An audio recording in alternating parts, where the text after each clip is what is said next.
வங்கி ஊழியர்கள்னு சொல்றோம், அரசாங்க ஊழியர்கள்னு சொல்றோம். எதுக்காக இந்த அரசாங்க வேலைக்கு வரும்? ஒரு பணியிட பாதுகாப்பு அப்படிங்கிறதுக்காக. உண்மையாவே நமக்கு அந்த பணியிட பாதுகாப்பு இருக்கா? இருந்திருந்தா இந்நேரம் இந்த வெயில்ல இந்த ரோட்ல நின்று பேசிட்டு இருப்போமா? கண்டிப்பா மாட்டோம் தானே. அந்த பணியிட பாதுகாப்பை நமக்கு வழங்க வேண்டியது ஒரு அரசாங்கம். அது வழங்கல. இப்போ நம்ம எடுத்துக்கிட்டோம்னா சும்மா ஒரு இடத்துல உட்காந்து வேலை செய்யற ஒரு ஆள் கிடையாது. நம்ம ஒரு இந்திய பொருளாதாரத்தை உயர்த்துற நிலையில இருக்கோம். அவ்வளவு லோன்ஸ் கொடுக்குறோம், ஒரு பொருளாதாரத்துக்கு ஒரு முதுகெலும்பா இருக்கும்.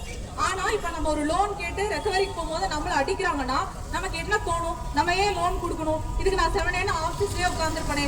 அப்ப நம்ம லோன் கொடுக்க யோசிப்போம், கொடுத்த லோனை வசூல் பண்ண யோசிப்போம்.